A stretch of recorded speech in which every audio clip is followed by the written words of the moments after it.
বিসমিল্লাহির রহমানির রহিম।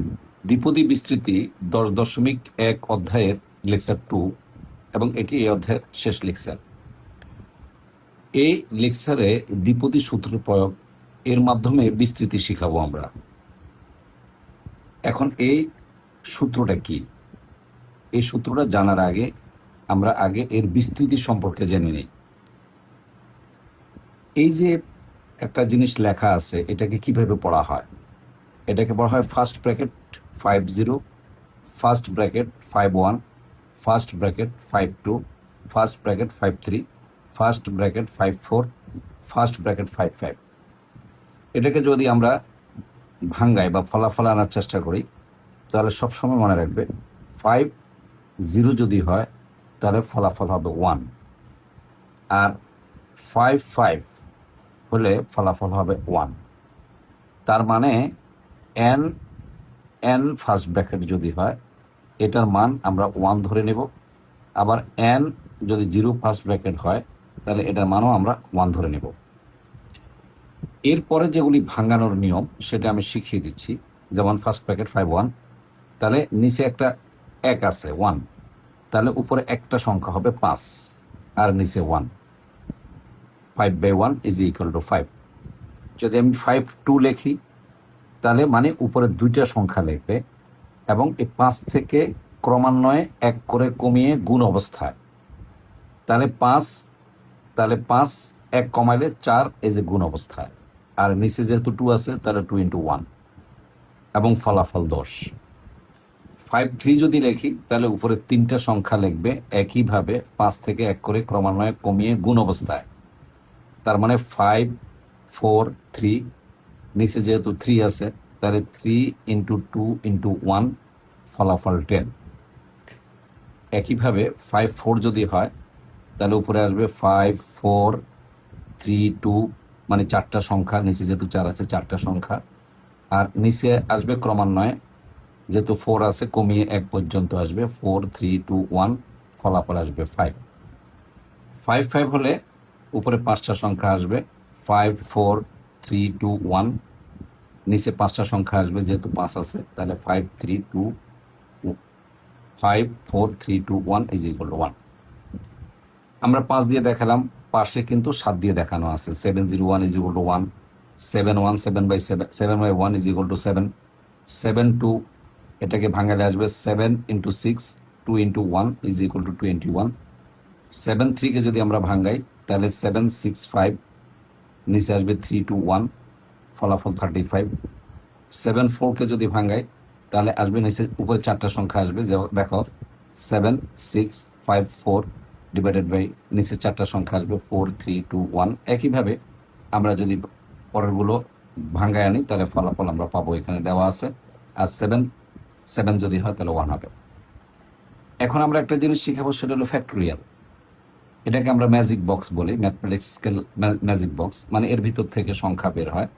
এটাকে এই যে এই চিহ্ন দিয়ে প্রকাশ করা হয়, অ্যাঙ্গেল চিহ্ন, অথবা আশ্চর্যবোধক চিহ্ন দিয়ে, এক্সক্লেমেটরি সাইন দিয়ে প্রকাশ করা হয়ে থাকে। যেমন আমি এখানে লিখলাম ফ্যাক্টোরিয়াল 5। এটার অর্থ হলো এর ভিতর থেকে আমি 5টা সংখ্যা বের করতে পারবো একইভাবে 1 করে কমিয়ে গুণ অবস্থায়। তাহলে প্রথমে 5 আছে, 5-এর পরে আসবে 4, 4-এর পরে 3, 3-এর পরে 2, 2-এর পরে 1। এখন এই চিহ্নটা, এই যে অ্যাঙ্গেল চিহ্ন না দিয়ে তুমি আশ্চর্যবোধক চিহ্ন বা এক্সক্লেমেটরি সাইনও তুমি দিতে পারো। সেম 6-কে যদি ভাঙাই, তাহলে আসবে 6 5 4 3 2 1, একইভাবে তুমি এক্সক্লেমেটরি চিহ্ন দিতে পারো। এখন একটা জিনিস দেখো, আমরা যদি 5 সংখ্যাটা বলি, আমি পিছন থেকে আসবো, যদি আমি 5 সংখ্যাটা বলি, এই যে ফ্যাক্টোরিয়াল 5, মনে করো একটা সংখ্যাকে মুক্ত করা দরকার, তাহলে দেখো 5, তাহলে ফ্যাক্টোরিয়াল 4 হয়ে যাবে।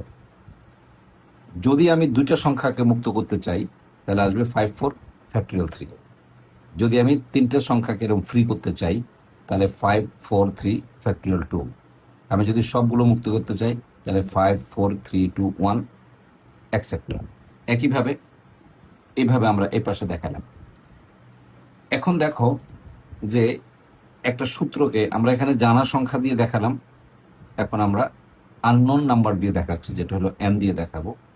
যেমন n ফ্যাক্টোরিয়াল, তার মানে আমি যদি একটা সংখ্যা বের করি তাহলে n মাইনাস ওয়ান ফ্যাক্টরিয়াল এক করে কমে যাবে। যদি আমি দুইটা সংখ্যা বের করি তাহলে প্রথমটা আসবে n, পরেরটা আসবে n মাইনাস ওয়ান, পরেরটার মধ্যে ফ্যাক্টরিয়াল থেকে যাবে। এভাবে আমি অসংখ্য সংখ্যা বের করি। যদি একদম শেষ পর্যন্ত চলে যাই তাহলে সর্বশেষ সংখ্যাটা হবে ইন্টু ওয়ান, মানে কমে কমে শেষ পর্যন্ত একে চলে আসে। এই যে জিনিসটা আমি শিখালাম এটা তুমি প্র্যাকটিস করবে। এর মধ্যে একটা মজার জিনিস তোমাকে দেখাই। এই factorial zero is equal two one হয়, এটা যদি আমি তোমাকে প্রমাণ করে দেখাই তোমার অনেক ভালো লাগবে। যেমন আমরা এখানে লিখলাম এই যে n ফ্যাক্টরিয়াল এই যে সমান সমান n, একটা সংখ্যা বের করবো, এই যে একটা বের করবো, তাহলে আরেকটার মধ্যে থাকবে n মাইনাস ওয়ান এই যে ফ্যাক্টরিয়াল হবে। তো এখন দেখো ভালো করে, আমরা যদি n এর মান যদি ওয়ান ধরি এই যে হলে খুব সুন্দর, তাহলে এখানে আসবে ওয়ান ফ্যাক্টরিয়াল সমান সমান এখানে আসবে এক ধরা হলো এক, এই যে ইন্টু দিয়া এটার মান জিরো আসবে, এক থেকে এক বিয়োগ করলে যে জিরো ফ্যাক্টরিয়াল চিহ্নটা থেকে যাবে। পরের লাইনে যদি আমি এই এই জিনিসটাকে রেখে দিই তাহলে এই যে জিরো ফ্যাক্টরিয়াল, তাহলে এখানে আসবে one factorial divided by one, আর এই ফ্যাক্টরিয়ালকে যদি আমি ভাঙাই তাহলে ওয়ান বাই ওয়ান, তার মানে ইজ ইকুয়াল টু ওয়ান। তার মানে ফ্যাক্টরিয়াল জিরোর মান ওয়ান হয়। যদি 1 মার্কস হিসাবে বা 2 মার্কস হিসাবে আসে তুমি নিশ্চয়ই দিতে পারবে ফ্যাক্টরিয়াল। এবার আমরা মূলত এই জিনিসটা শিখে ফেললাম। এই যে এইটাই হলো দ্বিপদীর সবচেয়ে মেন জানার জিনিস বা বোঝার জিনিস। এবার আমরা অঙ্কে চলে আসি। খুব ইজি, নিশ্চয়ই তোমার মনে আছে লেকচার ওয়ানে আমরা এই অঙ্কটাকে প্যাসকেল সূত্রের মাধ্যমে দেখালাম। এখন আমরা প্যাসকেল ব্যবহার না করে আমরা দ্বিপদী সূত্র প্রয়োগ করে দেখাই। দেখো এটা হলো প্রথম রাশি এ বা প্রথম পদ, আর এটা হলো দ্বিতীয় পদ। মাইনাস থাকলে ভিতরে ঢুকিয়ে পদ বানায় নেবে ব্র্যাকেট দিয়ে। এটা হলো প্রথম পদ, এটা হলো দ্বিতীয় পদ। তো যথারীতি আমরা গত ক্লাসে বলছিলাম লেকচার ওয়ানে যে এক থাকলে লেখার দরকার নেই, দ্বিতীয় পদ দিয়েই তুমি শুরু করবে। তাহলে দ্বিতীয় পদের পাওয়ার কি হয়, শূন্য থেকে ক্রমান্বয়ে বেড়ে 5 পর্যন্ত হবে। দেখো তো আমি দেখাচ্ছি, দেখো এই যে দ্বিতীয় পদ এই যে জিরো, দ্বিতীয় পদ পাওয়ার ওয়ান, দ্বিতীয় পদ পাওয়ার টু, দ্বিতীয় পদ পাওয়ার থ্রি, দ্বিতীয় পদ পাওয়ার ফোর, এই যে দ্বিতীয় পদ পাওয়ার ফাইভ। সহগ কি হবে নিশ্চয়ই মনে আছে, যেহেতু ফাইভ, তাহলে প্রথমটা আসবে 50, পরের দ্বিতীয় পদের সাথে আসবে 51, তারপরটা আসবে 52, তারপরে আসবে 53, তারপরে 54, 55। নিশ্চয়ই আমরা কিছুক্ষণ আগে এই 5কেই ভাঙা শিখাচ্ছিলাম। এখন তুমি পারবা এই 50 মানে 1, 51 মানে হলো এই যে 5/1, আর এটা হলো -1। আর এখানে দুইটা সংখ্যা নিলে আসবে কি আসবে 54 ডিভাইড বাই 2 ইন্টু 1, এই যে ওয়াই স্কোয়ার, মাইনাস থাকলে সেটা প্লাস হয়ে যায়। এখানে তিনটা সংখ্যা নিবে 5 4 3 ডিভাইডেড বাই 3 2 1, আর মাইনাস ওয়াই কিউব মানে হলো মাইনাস ওয়াই কিউব। 5 4কে যদি ভাঙাই তাহলে 5 4 3 2 1 4 3 2 1, আর হলো যেহেতু minus Y to the power whole 4 is equal to কত আসে ওয়াই 4। আর পরেরটা একইভাবে 5 4 3 2 1 ডিভাইডেড বাই 5 4 3 2 1, এবং minus Y to the power 5, এটাকে যদি আমরা ভাঙ্গাই তাহলে আসবে minus Y to the power 5। তারপর শুধুই যোগ বিয়োগ করলে ফলাফল চলে আসবে।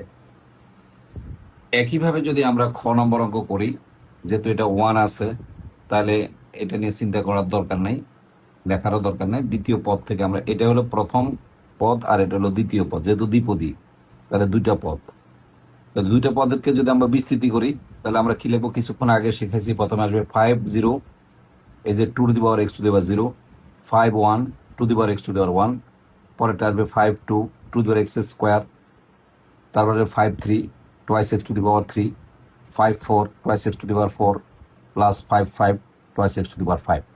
তারপর নর্মালি আমরা 50কে 1 লিখি, আর যে কোনো কিছুর পাওয়ার যদি 0 হয় তাহলে তার মান 1 হয়। ডেফিনেটলি এই লাইনটা আমরা বুঝে গেলাম, এখান থেকে আমরা এই একটা বুঝে গেলাম। এবার দ্বিতীয় পদটাকে আমরা ফয়সালা করি।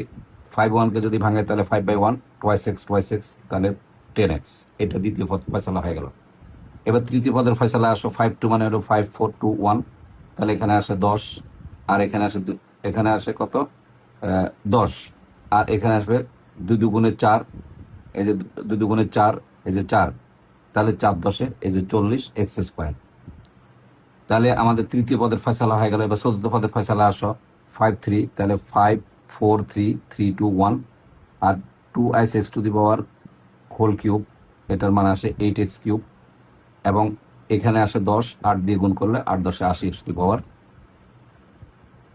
80x³ এই যে এটা এখান থেকে এই জিনিসটা আসছে। এবার এটার জন্য আসবে এটা, তাহলে এখানে কত আসে দেখো, 5 4 3 2 4 3 2 1, আর এখানে আসবে 16x⁴, এবং এটাকে যোগ বিয়োগ করলে আসবে 80x⁴। একইভাবে এটা 5 5 হলো 1, আর 2x⁵5 is equal two 32x⁵। এখন আমরা যদি লিখি তাহলে ফলাফল আসবে 1 + 10x + 40x² + 80x³ + 80x⁴ + 32x⁵ answer. একইভাবে যদি আমরা এটাকে করি, নিশ্চয়ই আরেকবার যদি বলি তোমার কাছে খুব ভালো লাগবে না, কারণ এক কথা বারবার শুনতেও ভালো লাগে না, দেখতেও ভালো লাগে না। এখন তুমি এটা নিজেই প্র্যাকটিস করবে। এরপরে যে অঙ্কটা আছে, এই অঙ্কটাও একইভাবে আমরা ভাঙাইলাম। এটা কিন্তু ইম্পর্টেন্ট, পরীক্ষায় আমরা দেখি যে এই কোশ্চেনটা আসে। হ্যাঁ, OBII অবশ্যই আসবে, অর্থাৎ ইম্পর্টেন্ট। এই এটা হয়ে গেল আমাদের।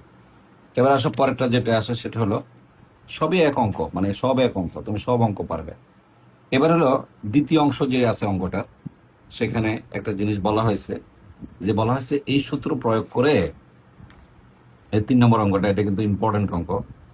বলছে এই সূত্রটা প্রয়োগ করে এর মান বের করো। এই যে আমি দেখাচ্ছি তোমাকে, বলা হবে 1.01 এর মানটা তুমি বের করবে এই এখানে যে ফলাফলটা পাইছো সেটাকে ব্যবহার করে। এখন এই অঙ্কগুলো কিভাবে করে আমি তোমাকে দেখা দিচ্ছি, দেখো খুব ডেফিনেটলি আমি ভেঙে দিচ্ছি বোঝার সুবিধার জন্য। এই হলো অঙ্কটা মূলত, এই হলো মূলত অঙ্কটা। এখন দেখো ভালো করে, এখানে আমাকে বলছে 1 + x², এটাকে ব্যবহার করে আমার এই 1.01 এর ফলাফল বের করতে হবে। তুমি যদি ক্যালকুলেটর ব্যবহার করে করো এই ফলাফল আসবে, কিন্তু নাম্বার পাবে না, তোমাকে প্রয়োগটা দেখাইতে হবে। ভালো করে দেখো, এই যে ভিতরে কি আছে 1 + x², আর এর ভিতরে আছে 1.01। তাহলে এই 1 + x² আমি 1.01 এর সাথে কম্পেয়ার করব। দেখো তো, এই যে ধরি, এই যে 1 + x², এই যে 1 + x² ইজ ইকুয়াল টু এই যে 1.01, এই যে 1.01। এখন যদি আমি এই পাশ থেকে x² রেখে দেই, তাহলে 1.01 এ পাশে -1 যাবে। তাহলে x² ইজ ইকুয়াল টু, আমরা যদি 1.01 থেকে 1 বিয়োগ করি তাহলে আসবে 0.01। তারপর যদি আমরা উভয় পক্ষে বর্গমূল করি তাহলে 0.1 আসবে। এরপর সবচেয়ে সুন্দর অঙ্ক সেটা হলো, এখন এই যে আমরা ফলাফল পেলাম, এই ফলাফলের মধ্যে এই এক্স এর মানটা বসাই দিবে। দেখো, এই যে 1 এর জায়গায় 1, এই যে a প্লাস প্লাস, দেখো 8 এর জায়গায় 8, আমি লাল কালি দিয়ে বসাইছি যেন তোমার বুঝতে সুবিধা হয়। এই যে দেখো x² এর পরিবর্তে 0.1 এর হোল স্কোয়ার। একইভাবে +28, এই যে এক্স এর পরিবর্তে 0.1⁴, +56 এবার আমরা এক্স এর মানটা বসাবো 0.1⁴ তারপর তুমি ক্যালকুলেটর ইউজ করে তুমি এটার ফলাফল পাবে, এটার ফলাফল পাবে, এটার ফলাফল পাবে, তারপর যোগ করলে তোমার ফলাফল চলে আসবে। এবং যেহেতু এখানে অসীম পদ পর্যন্ত আছে, ডেফিনেটলি এখানে প্রায় শব্দটা অবশ্যই লিখতে হবে, কোনোভাবে ভুল করবা না। তার মানে মূলত আমরা এই চ্যাপ্টার আর কিছুই নাই। একদম সহজ। এই চ্যাপ্টার থেকে শুধু যদি আসে এই 3 নম্বর অঙ্কটাই আসবে। আমি আবার বলে দিচ্ছি, এই 10.1 থেকে যদি কোনো অঙ্ক তোমার পরীক্ষায় আসে, সেটা আসবে এই 3 নম্বর অঙ্কটা আসবে। এটা হলো সাজেশন। আচ্ছা, আর কি আসতে পারে? আর একটা জিনিস আসবে, সেটা হলো এরকম একটা রাশি দিয়ে দিবে, তারপরে বলবে তোমাকে এই যে প্যাসকেলের সূত্র ব্যবহার করে বিস্তৃতি, এই যে সূত্র ব্যবহার করে বিস্তৃতি,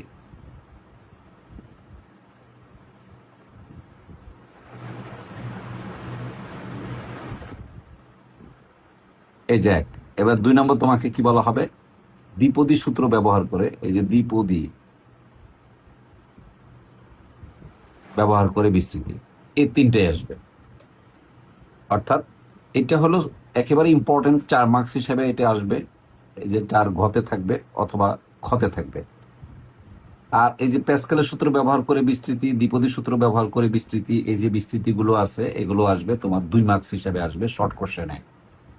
এর বাইরে চ্যাপ্টারে আর অঙ্ক নেই। এখানে 6টা অঙ্ক আছে, দেখো আমি 6টা অঙ্কই তোমাকে করে দিছি। এর মধ্যে উদাহরণে একটা অঙ্ক আছে, লাস্ট উদাহরণটা, সেটা তুমি একটু নিজে নিজে ট্রাই করবে। অবশ্যই তুমি বইতে যেভাবে উদাহরণ করে দেওয়া আছে সে পদ্ধতিটা লক্ষ্য করার কোনো প্রয়োজন নেই। আমি ঠিক যেভাবে দেখাইছি এইভাবে তুমি পারবে। আশা করি তুমি বুঝতে পারছো। ক্লাসটা কেমন লাগলো জানাবে। অনেক ধন্যবাদ।